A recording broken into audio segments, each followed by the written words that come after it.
Crianças lindas do segundo ano, tudo bem com vocês? Hoje eu vou falar um pouquinho de algumas implicações sobre o que nós temos estudado sobre campo elétrico, potencial eletrostático, todas essas coisas, né? Seguinte, primeira coisa que é importante a gente saber para a aula de hoje é que a força elétrica é uma força conservativa. O campo elétrico é um campo conservativo. Nós estudamos isso nas últimas aulas, nós trabalhamos com isso, caiu na prova e tudo mais. Então eu vou assumir que é algo que nós sabemos. Mas afinal de contas, o que significa uma força ser conservativa, né? Falando em palavras é um pouco abstrato, mas é um conceito bastante concreto na física. O que significa uma força ser conservativa? Uma força ser conservativa significa duas coisas, né? A primeira coisa é que o trabalho não depende da trajetória. E o que significa o trabalho não depender da trajetória? Significa o seguinte, imagina que a gente tem Dona Pelotinha aqui em cima do morro, e Dona Pelotinha quer descer o morro.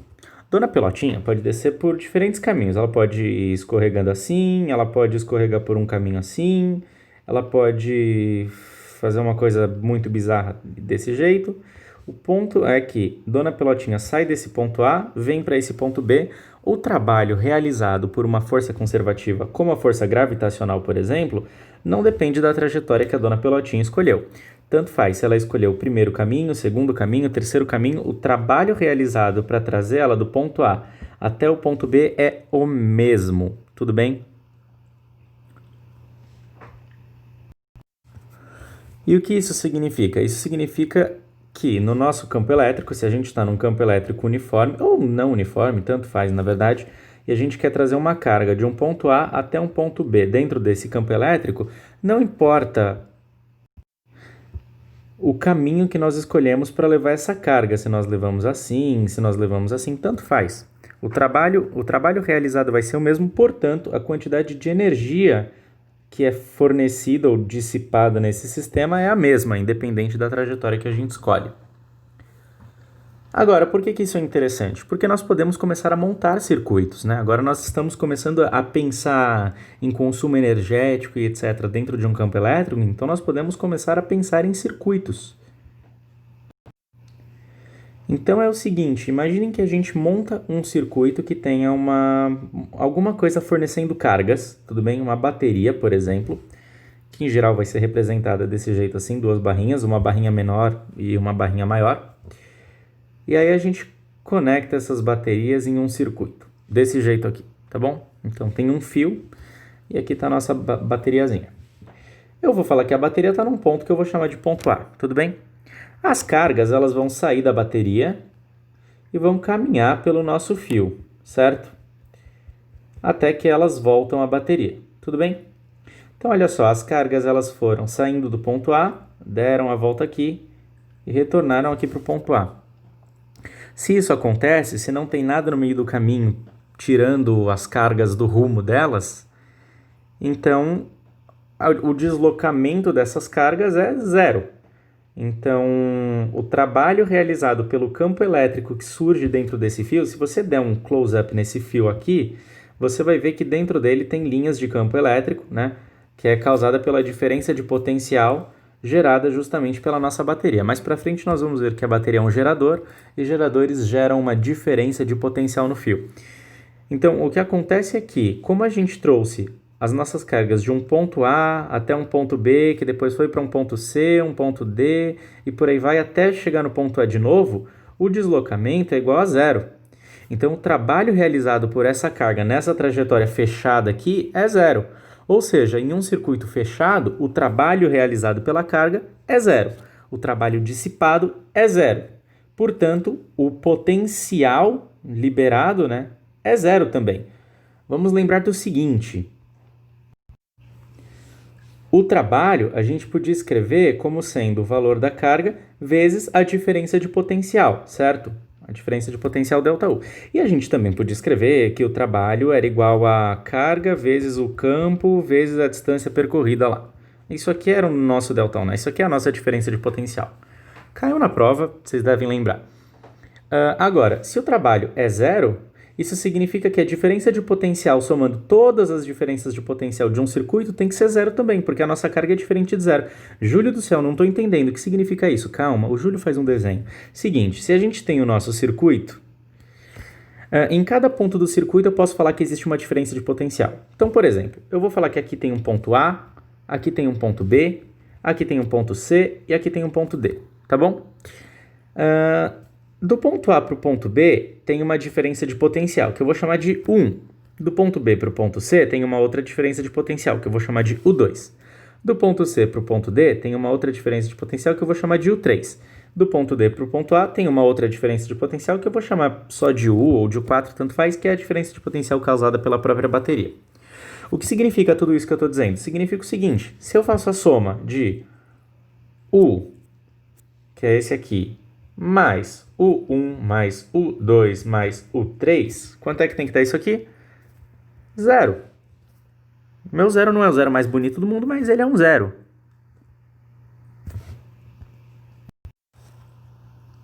Certo? Então vamos lá. Então a gente sabe que um circuito fechado, o trabalho realizado por aquelas cargas é nulo. Como é que a gente faz para fazer com que essas cargas realizem algum trabalho? Que na última aula nós estávamos vendo justamente sobre o trabalho aproveitado pelas cargas, né? O trabalho das cargas sendo aproveitado por um objeto. Então a gente falou de potência elétrica e todas essas coisas. De onde vem essa potência? Como é que a gente aproveita ela?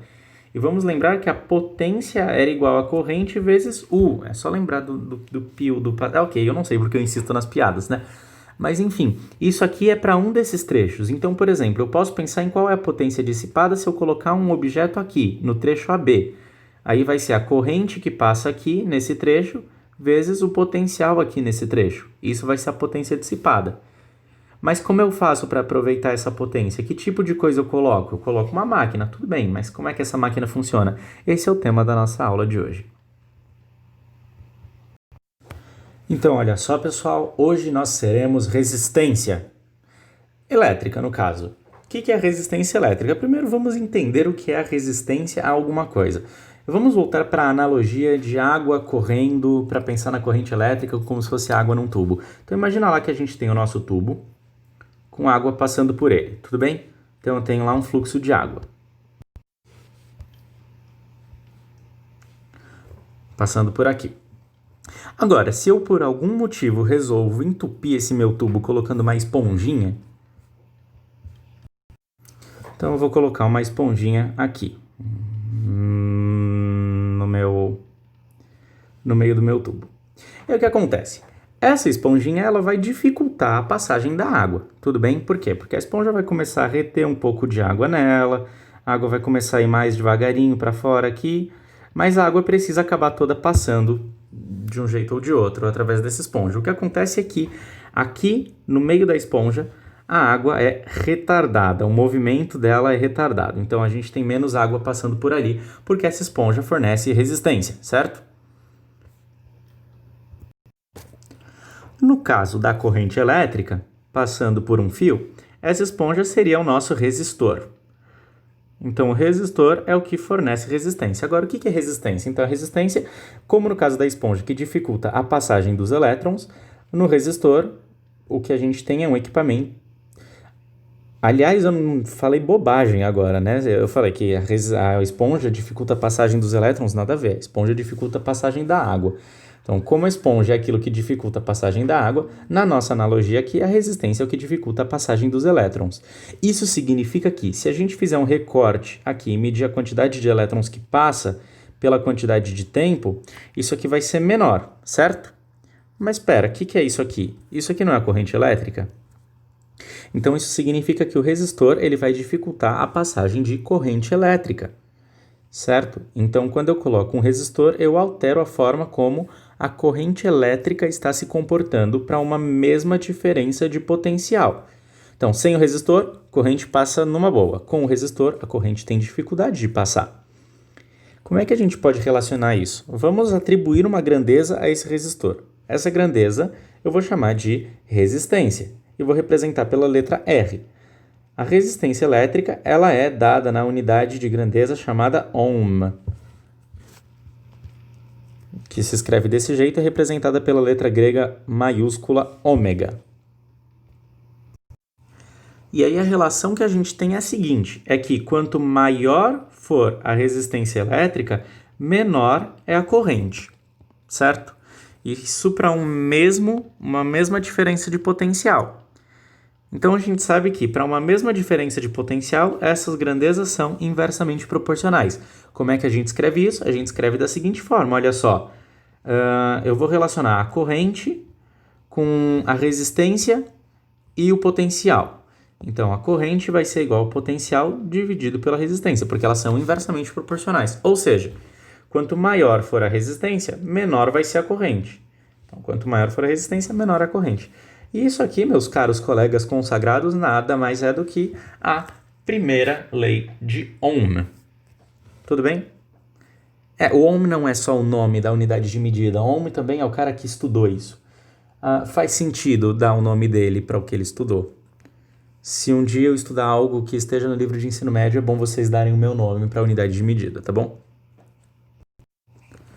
Olha, a gente pode tirar algumas outras relações disso aqui, mas todas vão ser uma manipulação uma da outra, né? A outra relação que a gente pode tirar é que I vezes R é igual a U, por exemplo. Eu passei o R multiplicando.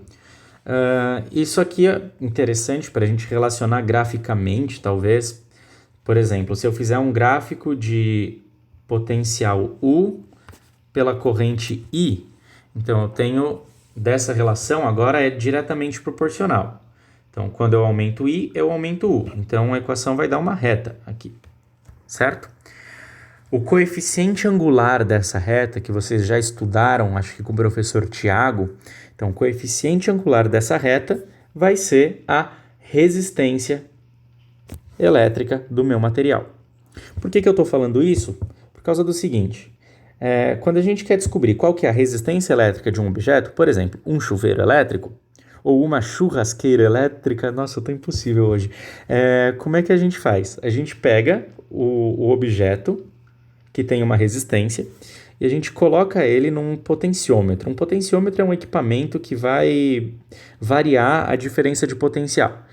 Ou vai variar a corrente que está passando também. A gente pode ter algo fazendo assim. E a gente vai medir aqui alguma outra coisa. Então, vamos supor que eu estou variando a corrente, eu estou aplicando uma corrente cada vez maior e eu estou medindo aqui a diferença de potencial com um equipamento chamado voltímetro. Então, se eu reparo que quanto maior a corrente, maior a diferença de potencial, e eu vou anotando esses dados, então, graficamente, depois eu posso ajustar uma reta e o coeficiente angular dessa reta vai ser a resistência, o valor da resistência desse meu equipamento que eu estou medindo. Assim eu consigo saber qual é a resistência interna de um chuveiro, de uma churrasqueira ou qualquer coisa do tipo. Ok, então a gente tem uma fórmula nova aí para o nosso vocabulário físico. A fórmula que a gente tem é a primeira lei de Ohm. Então, a primeira lei de Ohm diz que a resistência elétrica é igual à diferença de potencial dividido pela corrente. Vocês podem lembrar, sei lá, disso como o seu velho amigo Rui, tá bom? Então, essa é a primeira lei de Ohm. Outra coisa que nós tínhamos era que a potência elétrica era igual a corrente vezes a diferença de potencial. Será que nós conseguimos relacionar essas duas coisas? É claro que conseguimos, porque veja, aqui, passando o I para lá no Rui, a gente tem que I vezes R é igual a U, certo? Substitui isso aqui, e nós temos que a potência elétrica é igual a I vezes R. Portanto, nós temos que a potência elétrica é igual a I ao quadrado vezes o valor da resistência. Assim, se nós tivermos a corrente que passa em um chuveiro e a resistência desse chuveiro, nós conseguimos calcular qual é a potência do chuveiro. Será que dá para isolar com potencial? Mas é claro que dá para isolar com potencial. Nós temos o seguinte, olha, eu vou apagar essas coisas aqui da seguinte forma. Eu tenho que I vezes R é igual a U, certo? Passei para cá multiplicando. Então, I é igual a U sobre R. Desse jeito aqui. Agora, substitui esse negócio aqui. No lugar do I, nós temos que a potência é igual a U sobre R vezes U, que é igual a U ao quadrado sobre R. Então, assim, nós conseguimos relacionar a potência com o potencial e a resistência elétrica. Tudo bem? Nada de muito misterioso até agora. Pessoal, uma observação importante. Aqui, esse gráfico, quando nós temos uma reta que relaciona a corrente com a diferença de potencial, nós dizemos que esse gráfico representa uma resistividade, esse gráfico é a curva característica de um resistor, e esse tipo de resistor é um resistor ôhmico, tudo bem? Então, é um resistor que se comporta de acordo com isso aqui, que é a primeira lei de Ohm, certo? Nós temos resistores que não são ôhmicos? Temos. Quais? Absolutamente todos no universo. Por quê? O que acontece é que, quando nós pegamos e passamos uma corrente elétrica por um resistor, ele começa a transformar aquilo em energia, né? Como nossa esponjinha segurando a passagem de água e fazendo sei lá o que ela faz com a passagem de água, o resistor está segurando a passagem dos elétrons e ele está dissipando energia. Então, o que acontece? Resistores tipicamente aquecem, certo? Eles dissipam potência. Isso é aquilo que a gente já estava sabendo calcular. Bom, está aqui do lado, a potência, certo? Então, o que acontece é que essa potência acaba aquecendo os resistores. Uma lâmpada de filamento, por exemplo, ela brilha porque ela tem o filamento aquecido. E aí o que acontece é que quanto mais quente vai ficando um metal, ou mais quente vai ficando um condutor, o comportamento dele muda. Ele deixa de se comportar como um resistor ôhmico, ele passa a ter outros tipos de interações eletromagnéticas ali dentro, porque você está fornecendo para os elétrons uma energia que não é só energia elétrica, tem agora uma energia térmica também. Então uma curva característica de corrente por potencial de um resistor padrão, natural, não ôhmico, deve ser uma coisa meio assim, ou qualquer coisa do tipo. O que a gente analisa é o intervalo em que ele é aproximadamente uma reta, portanto, nesse intervalo faz sentido a gente falar da resistência dele, porque ele é um resistor ôhmico, entendeu? Não sei se deu para entender esse papo dessa aula. Eu tentei ser sucinto e rápido e preparar terreno para o que a gente vai ver a seguir. Então, fazendo um resumão do que é importante que vocês levem para a vida hoje, é o seguinte, é que a soma das diferenças de potencial em um circuito fechado dá zero, tudo bem? Então, isso é importante, que em um circuito fechado, a soma das diferenças de potencial em cada ponto do circuito é igual a zero, certo? Aqui eu posso ter uma coisa positiva, aqui negativo, negativo, negativo, por exemplo. Então, essa é a primeira coisa importante. E a segunda coisa importante, eu vou dar um zoom no Bob Esponja de novo. Oi. E a segunda coisa importante é essa aqui, que é a primeira lei de Ohm. Esse negócio aqui. Tudo bem? Esse conteúdo é referente à aula 19 da nossa apostila, Resistência Elétrica e Primeira Lei de Ohm. Essa é a explicação teórica com uma fundamentação matemática que eu julgo bem feita, sou suspeito para falar, mas se vocês tiverem dúvida ou se essa aula foi muito rápida, vocês podem assistir em velocidade meio no YouTube ou vocês podem me perguntar as coisas, tudo bem? Até a próxima aula, façam os exercícios da apostila da aula 19. É isso, um beijo no coração de cada um de vocês.